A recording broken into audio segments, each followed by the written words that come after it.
En una noche fría, un electricista negro, al borde del desalojo, se encuentra con una joven gravemente herida en un accidente en una carretera desierta. Sin dudarlo, corre a ayudarla, llama al 911 y permanece a su lado para asegurarse de que esté a salvo. Pero cuando descubre su verdadera identidad, su vida cambia para siempre. Antes de profundizar en esta historia, cuéntanos desde dónde la ves. Nos encantaría saber tu opinión. El aire nocturno se cernía sobre el tramo vacío de la carretera del Condado 17, esa larga y solitaria franja de asfalto agrietado que serpenteaba por la campiña de Georgia, justo al sur de Savannah. Era el tipo de carretera que la mayoría de la gente evitaba después del atardecer, especialmente en octubre, cuando el viento soplaba con fuerza y los campos a ambos lados se convertían en sombras interminables. Pero para Malik Carter, de 30 años, de hombros anchos, piel morena y esas manos callosas que te decían que se ganaba cada dólar que ganaba, esta carretera era simplemente parte de la vida. Su vieja camioneta Dodge Ram traqueteaba y tosía al avanzar, con los faros cortando la oscuridad como una linterna desgastada que apenas aguantaba. Malik llevaba meses funcionando sin batería, no solo con su camioneta, con su motor que gruñía y chirriaba en cada cuesta, sino con toda su maldita vida. No era de los que se quejaban mucho, pero incluso un hombre fuerte tenía sus límites. Los trabajos llegaban cuando llegaban, normalmente trabajos temporales: recablear casas viejas, arreglar cajas de fusibles rotas, arrastrarse por áticos estrechos con el sudor goteando de la barbilla y la fibra de vidrio picándole en la piel. No era glamuroso, pero pagaba casi todas las semanas. ¿Pero esta semana? Esta semana no era como la mayoría de las semanas. En el asiento del copiloto, arrugado y manchado de grasa, estaba el aviso de desalojo que había encontrado pegado a la puerta de su apartamento esa mañana. 15 días, decía.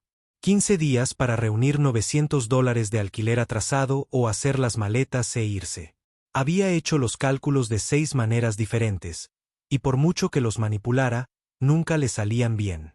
El precio de la gasolina no le hacía ningún favor, y cada vez que su camioneta se atascaba o hacía ese horrible chirrido, Malik se preguntaba si finalmente se rendiría para siempre. El reloj del tablero brillaba tenuemente.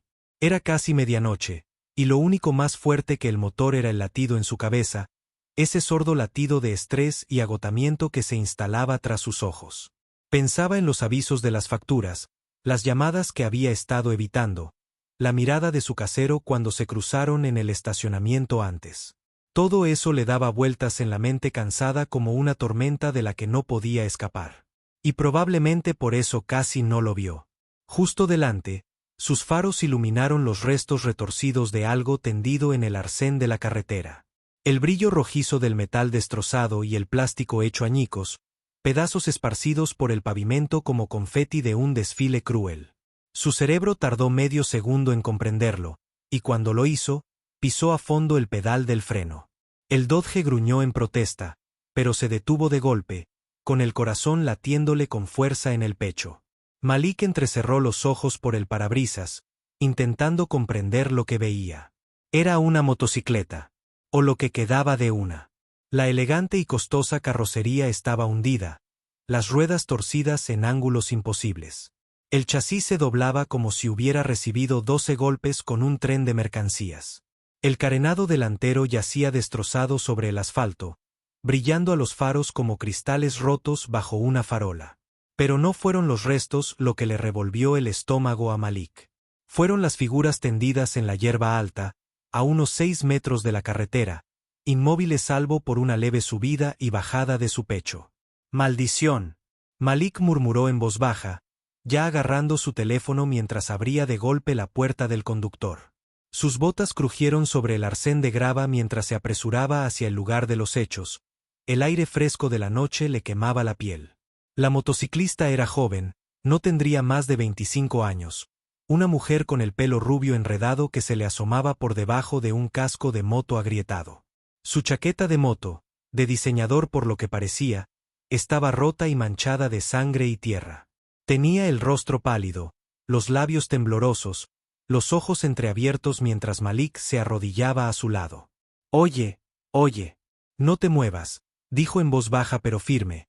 La clase de voz que se aprende en trabajos donde los accidentes ocurren con más frecuencia de la que deberían. Su pulgar tocó el botón de emergencia. El 911 ya sonaba en su oído. Vas a estar bien. La ayuda está en camino. ¿Me oyes? Los ojos de la mujer parpadearon, luchando por enfocar. Sus labios se separaron, la voz apenas un susurro. Mimoto, el ciervo. La mirada del hombre se desvaneció en una respiración superficial. Malik, los ojos del hombre. Malik, los ojos del hombre. Malik examinó el arcén, pero no había rastro de un ciervo, ningún cadáver destrozado, solo el tramo vacío de la carretera y el metal frío de la motocicleta destrozada. Pero eso no importaba ahora. Lo que importaba era mantenerla consciente, mantenerla tranquila. ¿Cómo te llamas?, preguntó, quitándose su desgastada chaqueta militar y cubriéndola con cuidado su cuerpo tembloroso. Sofía, logró decir, con la voz tensa por el miedo y el dolor. Sofía Bennett. Está bien, Sofía, aguanta. ¿De acuerdo? ¿Puedes mover las piernas? Un leve asentimiento, seguido de una mueca de dolor. Bien. Eso está bien. Pero no intentes incorporarte. Quédate quieta hasta que lleguen los paramédicos. El operador al otro lado de la línea confirmó que estaban en camino. 15 minutos como mucho. Malik exhaló lentamente, mirando a Sofía, con los ojos vidriosos, el rostro arañado pero vivo. ¿La moto? Estaba destrozada. Pero Sofía aún tenía una oportunidad. Durante los siguientes 20 minutos, Malik se arrodilló en la hierba, ignorando el dolor que le subía a las rodillas y el viento frío que se colaba por su camisa de trabajo. De vez en cuando, los faros coronaban la colina tras ellos solo para pasar a toda velocidad sin reducir la velocidad, sin siquiera pisar el freno. No le sorprendió, pero aún así le dejó un mal sabor de boca. La gente no paraba últimamente. Tal vez tenían miedo. Tal vez no les importaba. De cualquier manera, Sofía podría haber estado allí fuera toda la noche si él no hubiera aparecido. Finalmente, las luces intermitentes llenaron la oscuridad. Una ambulancia y una patrulla del sheriff se detuvieron junto a su camioneta. Malik se quedó de pie, con las articulaciones rígidas protestando mientras los paramédicos corrían al lado de Sofía. Una de ellas, una mujer de aspecto cansado y mirada penetrante, miró a Malik. ¿Viajas con nosotros?, preguntó, poniéndose los guantes. Está bastante conmocionada. Podría ser bueno para ella tener una cara familiar.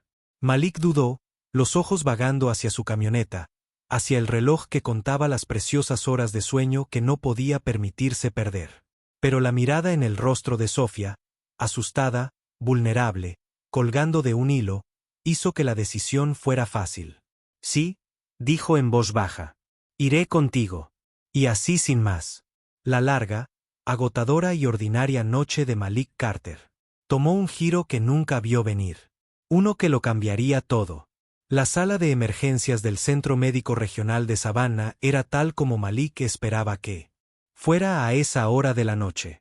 Demasiado brillante, demasiado estéril y llena de ese zumbido inquietante de caos controlado que los hospitales siempre parecían tener. Las enfermeras se movían rápidamente por los pulidos pasillos, el bajo murmullo de voces entrando y saliendo de la sala de espera, acentuado por el crepitar ocasional del intercomunicador, llamando a algún especialista o técnico. Malik estaba sentado allí, con las piernas estiradas, las botas aún manchadas de arcilla roja de Georgia de la obra, y el ligero olor a serrín y aceite de máquina en la ropa, que se mezclaba con un fuerte olor a antiséptico que flotaba en el aire. Se removió en la dura silla de plástico. Le dolía la espalda por las horas que había pasado encorvado sobre los paneles eléctricos ese mismo día. Pero no se atrevía a irse. Se llevaron a Sofía casi inmediatamente después de su llegada. Los paramédicos la entregaron a un equipo de médicos que desapareció tras unas puertas batientes dobles.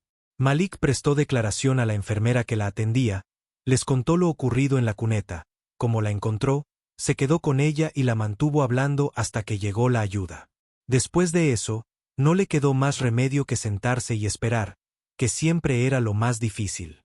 Su teléfono vibraba sin vida en su bolsillo, muerto como un clavo, sin batería hacía tiempo, y con él cualquier esperanza de mirar la hora o la montaña de llamadas perdidas que seguramente tendría de su casero, su jefe, tal vez incluso de la agencia de trabajo temporal que a veces le daba trabajo de última hora.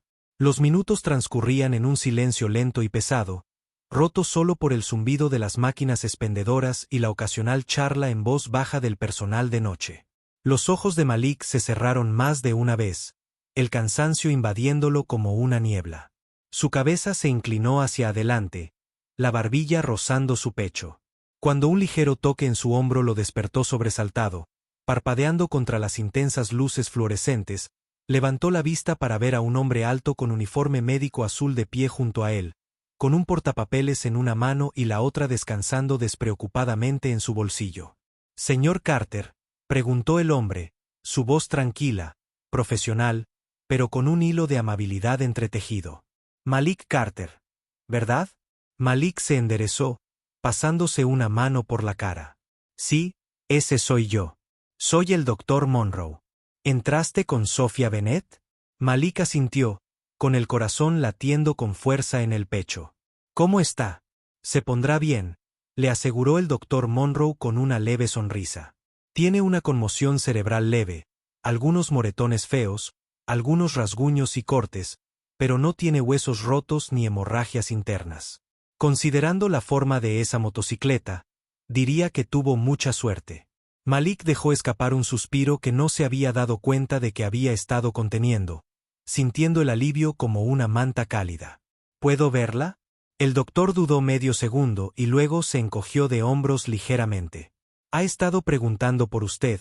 Habitación 212, al final de ese pasillo, gire a la izquierda». Poniéndose de pie, Malik le dio las gracias al doctor y recorrió el pasillo, sus botas resonando suavemente contra el suelo de baldosas.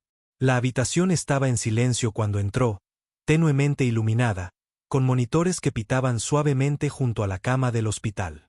Sofía levantó la vista cuando él entró, su cabello rubio enredado pero limpio ahora, los cortes en su rostro limpios y vendados, el color volviendo lentamente a sus mejillas.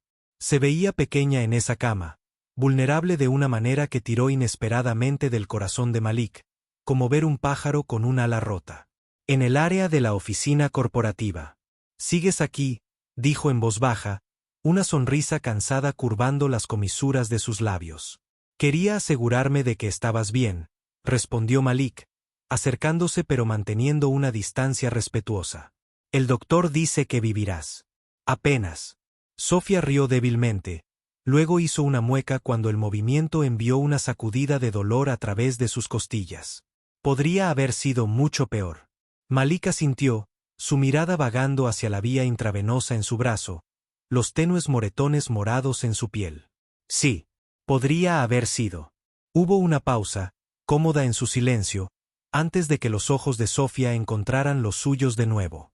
«Nunca me dijiste tu nombre allí». «Malik. Malik Carter». «Gracias, Malik», dijo con voz seria y una mirada agradecida. «No sé qué habría pasado si no te hubieras detenido». «Cualquiera lo habría hecho», empezó a decir Malik, pero Sofía negó con la cabeza lentamente. «Ahí es donde te equivocas. La policía me dijo que pasaron 3 coches antes que tú». «3». Las palabras se les quedaron pesadas, y por un instante Malik no supo qué decir. No era de los que buscan reconocimiento, de los que esperan algo por hacer lo que consideraba simple decencia, pero oír eso, saber cuánto tiempo podría haber estado allí sola, le dio escalofríos. Hablaron un rato más, de todo y de nada.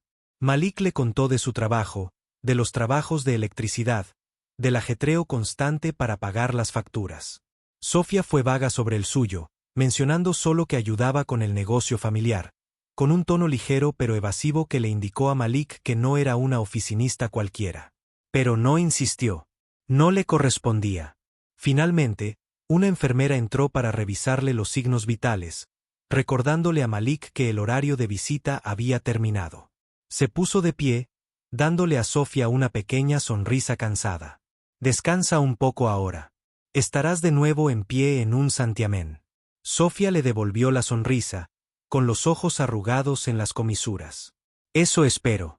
«Y Malik, en serio, gracias. Me alegro de haber estado».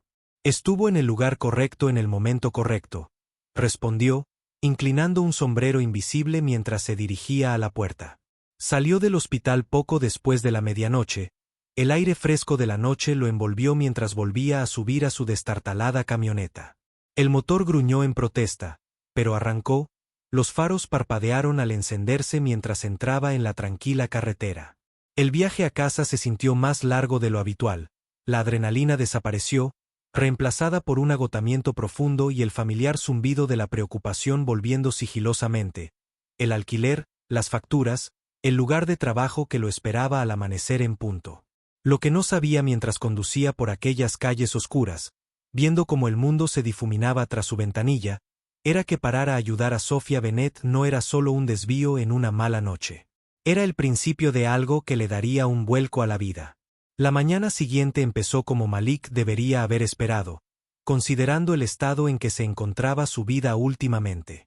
Duro, apresurado y cuesta abajo antes siquiera de que se atara las botas. Su teléfono, muerto de la noche anterior, seguía inservible en la mesita de noche donde lo había tirado.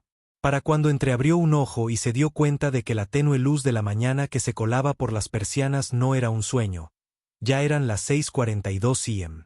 La obra estaba al otro lado de la ciudad, un trayecto de 30 minutos en un buen día, y el capataz, Pete Lawson, no era el tipo de hombre que daba segundas oportunidades ni miradas comprensivas a los que llegaban tarde, sin importar el motivo. Malik maldijo en voz baja, salió de la cama a toda prisa, se puso la ropa de trabajo del día anterior, los vaqueros, tiesos por el polvo seco, la camisa. Aún con un ligero olor a cable de cobre y sudor, y cogió las llaves al salir. Su viejo Dodge cobró vida con un silbido como un perro enfermo, escupiendo humo negro al frío matutino mientras salía marcha atrás del aparcamiento de grava detrás del edificio de apartamentos. Las ruedas crujían sobre las piedras sueltas como si fueran el peso del mundo, lo que, en el caso de Malik, no estaba muy lejos. La obra era un complejo de oficinas a medio terminar junto a la Ruta 84, con vigas de acero y losas de hormigón elevándose como esqueletos bajo el cielo gris. Pete ya estaba allí, con los brazos cruzados, las botas de acero firmemente plantadas en la tierra, con ese ceño permanente tan profundo como las arrugas de su rostro curtido. Apenas Malik había salido de la camioneta cuando el hombre gritó su nombre desde el otro lado del aparcamiento, tan fuerte que la mitad del equipo dejó de mirarlo. «Es la tercera vez este mes, Carter», espetó Pete, con el agrio olor a café rancio en el aliento. «No me importa la excusa esta vez. Batería muerta, rueda pinchada, abducción extraterrestre, llegas tarde otra vez, puedes empacar para siempre, ¿me oyes?»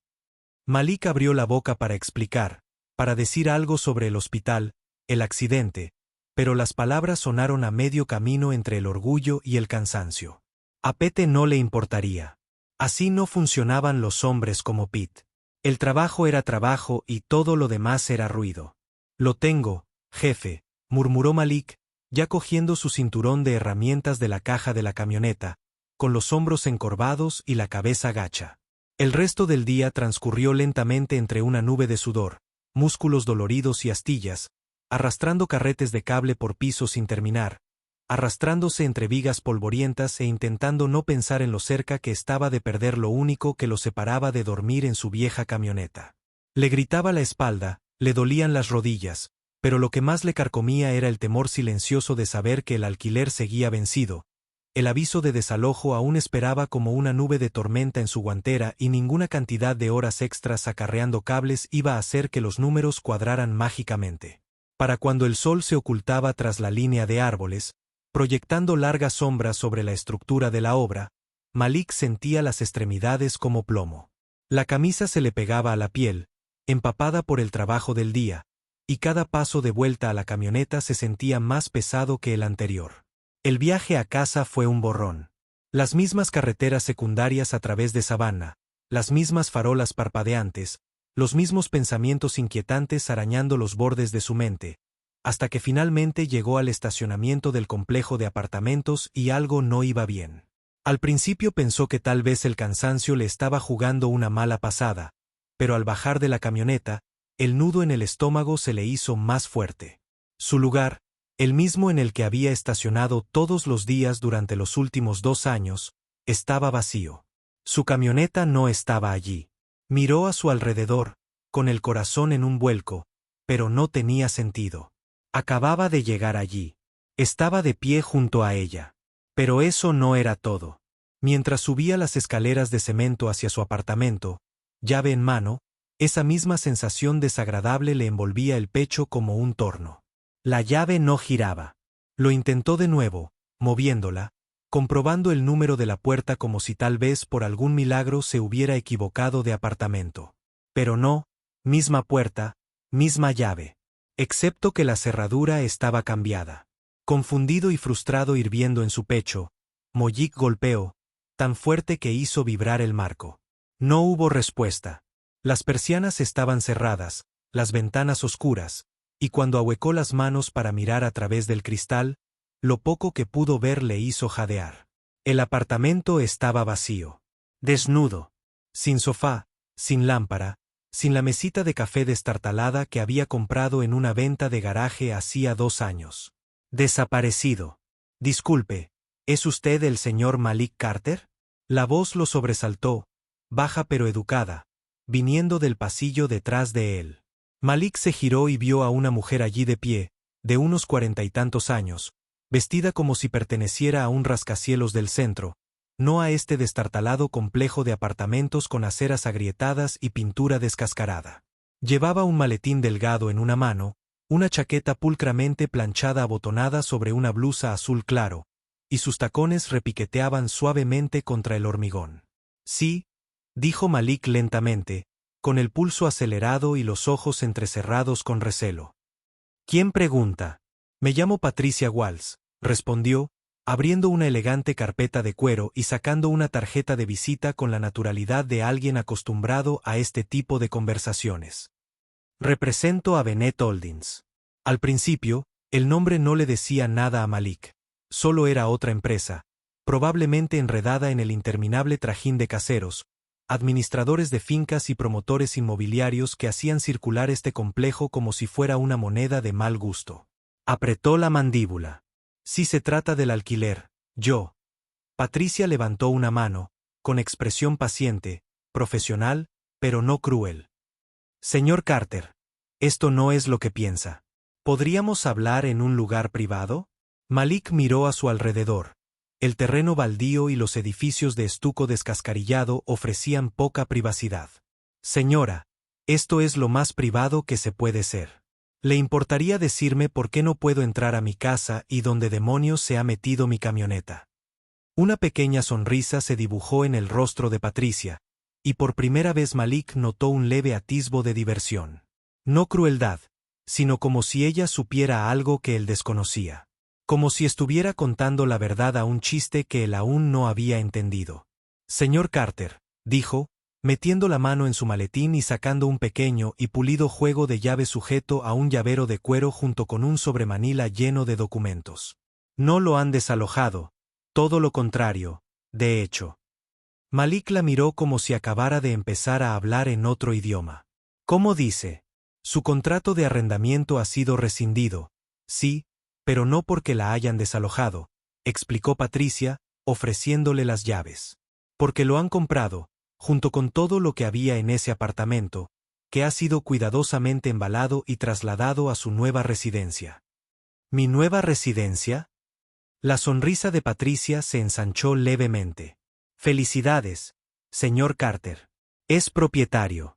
Durante un largo segundo, Malik se quedó allí parado en esa acera agrietada, mirando a la mujer como si las palabras que había pronunciado aún no se hubieran grabado en su mente. Como si flotaran entre ellos, suspendidas en el aire húmedo de Georgia, esperando a que él las entendiera. ¿Propietario? Él. Esas 2 palabras no pertenecían a la misma frase, no en esta vida, no con su cuenta bancaria en ese estado, y esa orden de desalojo aún arrugada en la guantera como un cruel recordatorio de hacia donde se dirigía su vida. Abrió la boca, luego la cerró, y la volvió a abrir mientras los engranajes finalmente empezaban a girar. Creo que se equivocó de persona, logró decir, en voz baja, áspera por la incredulidad, con el peso del agotamiento y la sospecha presionando su pecho. No conozco a nadie que me compre una casa. Demonios, no puedo permitirme una casa. Patricia ni se inmutó, ni siquiera. Pareció sorprendida por su reacción. Simplemente extendió el sobremanila un poco más. Como si ya hubiera tenido esta conversación con otras personas, igual de atónita, igual de convencida de que tenía que haber un error. Señor Carter, dijo con serenidad. La casa está pagada al 100%, sin hipoteca, sin condiciones, todo legal, en regla. Si echa un vistazo al interior del sobre, encontrará la escritura a su nombre, junto con toda la documentación necesaria. Las llaves, por supuesto, son suyas. Malik dudó, pero la curiosidad lo carcomía, abriéndose paso entre la neblina de duda que le nublaba la mente. Tomó el sobre con dedos cautelosos, abriéndolo de golpe, mientras sus ojos escudriñaban los documentos cuidadosamente apilados en su interior. La dirección que figuraba encima lo miraba como algo de la vida de otro hombre. 317 Wisteria Lane, Riverside Heights. Un barrio que existía en la misma ciudad que él, pero en un mundo completamente distinto, donde las casas tenían jardines delanteros impecables y pintura fresca, donde la gente paseaba a sus perros al anochecer sin mirar atrás, donde lo único que se desprendía era la etiqueta de una botella de vino nueva. Sus ojos recorrieron la página, hojeando firmas, sellos del condado, jerga legal que se reducían a una increíble verdad. Era real.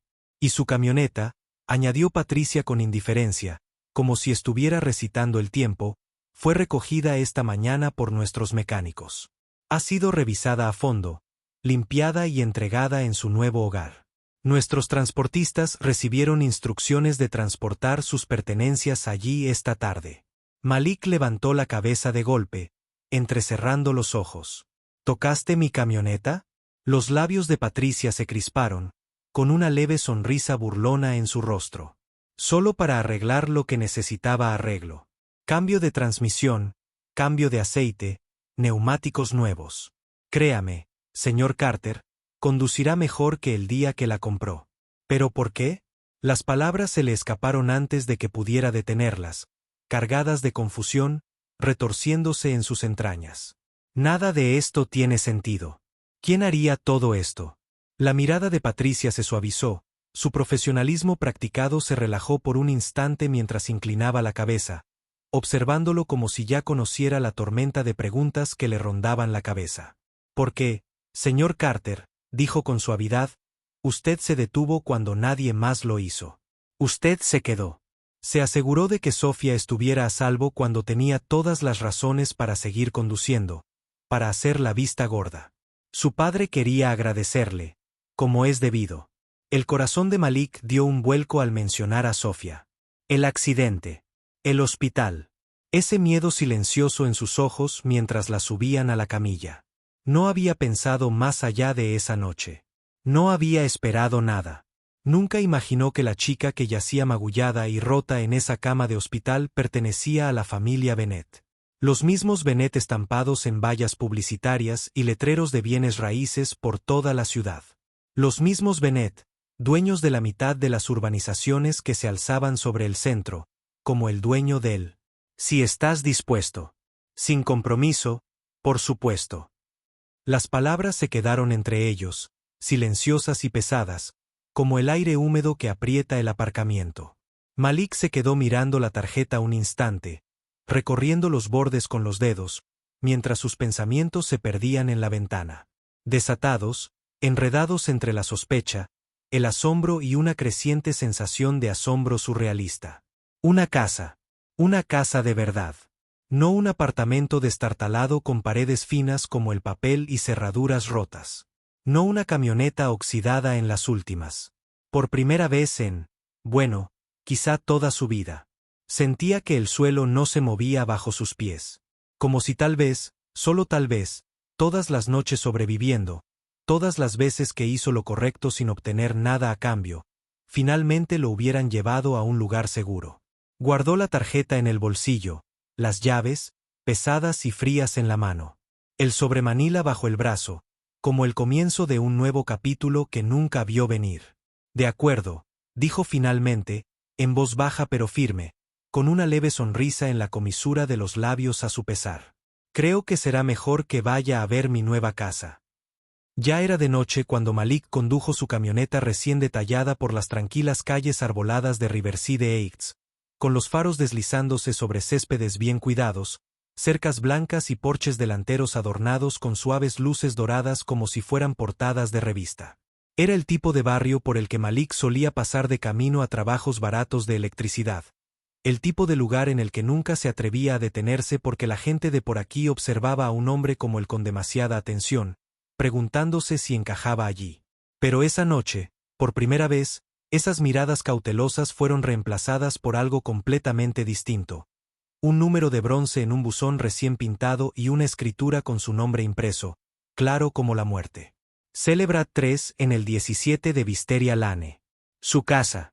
La casa no era una mansión, no como algunas de las extensas fincas enclavadas en el barrio, pero para Malik bien podría haber sido el palacio de Buckingham. Una leve risa retumbó en su pecho al cruzar la puerta, el olor a pintura fresca y madera pulida le llenó los pulmones, sus dedos rozando las encimeras lisas, los accesorios relucientes y la tranquilidad que da saber, por una vez, que nadie está esperando para llamar a la puerta por el alquiler ni para dar golpes en el techo por el ruido. Encontró la nota en la isla de la cocina, escrita con una caligrafía pulcra e inclinada en un papel grueso color crema que parecía lo suficientemente caro como para enmarcar a Malik. Gracias por ser el tipo de hombre que mi padre me enseñó a creer que aún existe. Te quedaste conmigo cuando tenías todas las razones para no hacerlo, y nunca me pediste nada. Espero que este pequeño gesto demuestre lo mucho que significaba tu amabilidad para mí. Bienvenida a casa, Sofía, un pequeño gesto. Malik negó con la cabeza con una risita silenciosa. La incredulidad se suavizó hasta convertirse en algo más cálido, más profundo, como si la gratitud se le estuviera cosiendo silenciosamente en los huesos. Su teléfono vibró, finalmente cargado tras estar medio día sin batería, y la pantalla se iluminó con un número desconocido. Por medio segundo pensó en dejarlo saltar al buzón de voz, pero algo en su interior le dijo que respondiera, «Hola, señor Carter». La voz al otro lado era profunda. Estaba tranquilo, con esa autoridad serena que le daban años de ser escuchado. «Soy Charles Bennett. Creo que conoció a mi hija». Malik se enderezó instintivamente. Apoyó la mano libre en el mostrador para estabilizarse, con la presión del momento como la gravedad. «Sí, señor», logró decir, con voz tranquila, respetuosa, pero no débil. «Lo hice. Me ha hablado mucho de usted», continuó Charles, con una leve calidez atravesando el acero de sus palabras. «Quería agradecerle personalmente. ¿Hombres como usted? ¿Hombres que hacen lo correcto cuando nadie los ve?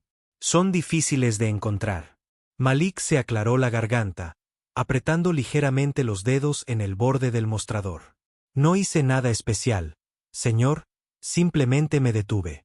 Se oyó una risita baja al otro lado, no burlona, sino como la de un hombre que ha visto suficiente mundo para apreciar la honestidad cuando se presenta en su puerta.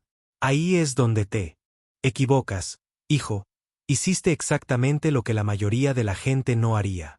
Te quedaste, te preocupaste y no intentaste convertirlo en un día de pago». Malik dudó, sin saber bien dónde estaba la conversación. Dirigió la atención, pero Charles llenó el silencio con facilidad. «Tengo un proyecto próximamente, un nuevo desarrollo de viviendas, casas asequibles, trabajo comunitario de verdad. Necesito a alguien como tú. Alguien que conozca el oficio, entienda el trabajo duro, y lo más importante, que sepa hacer lo correcto sin necesidad de ser el centro de atención». Malik parpadeó, con el corazón dando un vuelco. «Señor, yo no tengo madera de gerente. Me encargo de instalar cables y arreglar interruptores. Eso es todo. Lo que usted es», corrigió Charles con suavidad, «es exactamente el tipo de hombre que quiero en mi equipo.